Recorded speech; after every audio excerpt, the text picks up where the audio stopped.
Thank you for joining us. It's half-time. It's Aston Villa 0, West Ham 1. Aaron Creswell possibly saving West Ham from getting a slating on this show. Two guests of hammerschat.com with me. I'm Gio from hammerschat.com. I've got Charlie and Chris, and we're going to get their thoughts in a second. If you're watching on Google+, there is a bit to watch the Q&A, so you can send us any comments or on our Twitter at @hammers_chat, and I'll get through any if there is any.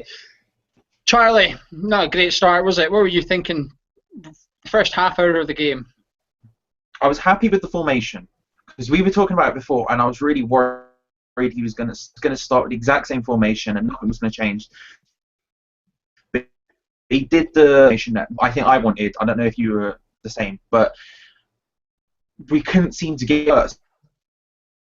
So we just could not get into the game, so we couldn't break it down. And Villa were all over us. They seemed to just have 10 extra men on the field. It's ridiculous. I don't know how they've.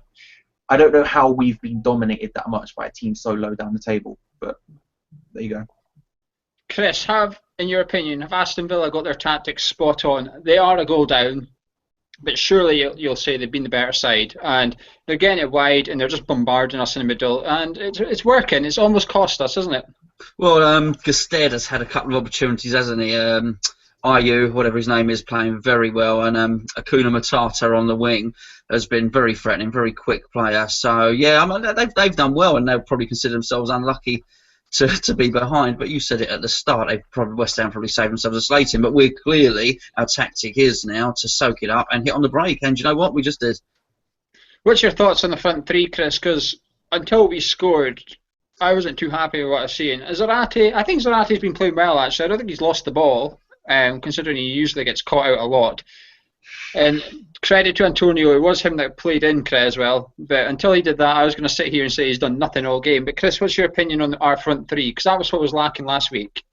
Well, I've been saying for weeks that if Zarate doesn't score, we don't score, and obviously I've been proved wrong there. But I always think Zarate is likely to do something, particularly while Payet and Lanzini are out. He's got to be in the team. I think we're finally starting to see why Bilic was reticent to start with Antonio. He's fluffed his lines on a couple of occasions. There was that lovely run where Chiesi sort of broke down, tackled the fella, broke really well. Chiesi's doing something that he started doing at the start of the season, hadn't done for a few weeks, but broke well, got it through, and then the shot just sort of never came and never happened. And then when Antonio did get a shot, it was wild, to say the least. Valencia, at least he's playing centrally. I don't know. Hopefully something will happen with him.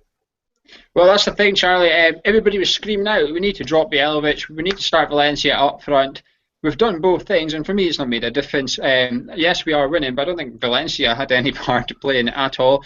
Until the goal, I was going to sit here and say one West Ham player looks good today, and that is Bielovic. I thought our front three was arguably making him look better than he is without being on the pitch. Charlie, what's your thoughts on our attacking options? It's not worked properly. Last year we had Stuart Downing at the tip of the diamond, and he had the ability, because he had the ability to shoot, to find some space and shoot out of nowhere, which Zarate clearly does and almost scored from. But Zarate doesn't have that eye for a pass that Stuart Downing has, so we've lost a little bit there. And we've got a winger who up front, and you can clearly see that because he doesn't look comfortable in the central positions. When he gets the ball out wide, there's like a split moment where he seems to get calm again and get comfortable before losing his head and doing something a bit stupid. And Valencia looks like someone who is used to playing off someone else and just doesn't seem to be able to lead the line properly.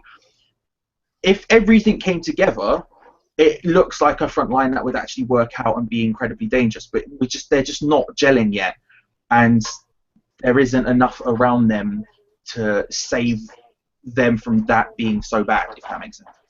Yeah, well, I've seen on my stream, I've seen more shots of the two managers having a chat than I have of action replays of West Ham having an attack and goal, which I thought was worrying in the first 45 minutes.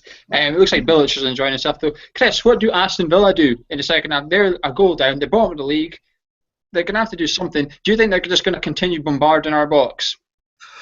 I think when you're down the bottom of the league, I think in many respects tactics and personnel become less and less significant, and it's more about confidence. And I think really for them to be so dominant for such a long period of time, and then to concede and what was a good goal, you know, it was a great strike from Cresswell. They're going to be absolutely gutted. So what my point is, what's he going to do tactically? What's he going to do in terms of personnel? Actually, what he's got to do is get in that dressing room and say, look, I know we're bottom of the league, but you wouldn't want to make that team talk. You wouldn't want to try and sort of galvanise them from there. I don't know what they're going to do. I think that battle have really knocks them for six.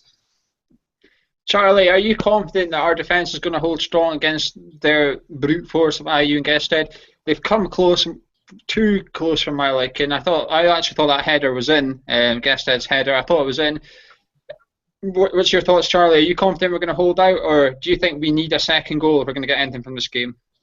You can see that our midfield isn't just sitting back like it was last week, because they are getting space and they are getting balls, and it's dangerous because Gested is a good striker and he's very good in the air, and he's had too many chances not to have put one of them in. We need a second goal. I don't feel confident in the formation that we're playing that we won't allow them to continuously get down the wing crossing. You picked it out before the game. Fullbacks bombing on and crossing the ball into the box. It will happen at some point, and we have to get a second goal just to make sure that we can still get the win.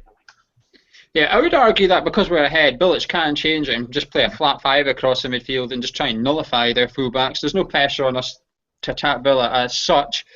Chris, you picked up on it. Kouyaté, do you think he's back to his best for that first 45? He's been really quiet the last few weeks. Is it good to see him back? Yeah, well, I think he's tackled well within that time because we've defended well, but it's really, can he sort of push forward? He's got real athleticism, Kouyaté, and I think we're seeing that. There's a bit of attacking urgency from him, and the midfield, I think Charlie's right. I think the midfield is working a lot better. While it'd be nice to have a second goal, I don't exactly agree because our defence has been so good, and we've got the newly contracted Collins playing well at the back. I mean, we've not conceded, so it's highly likely we won't, as long as I'm hoping Tompkins' massive gash doesn't play a part at all, and hopefully he's all right. Yeah, I would argue though, Chris, that we've pushed our luck at the back today a wee bit. I think we have got off a few times.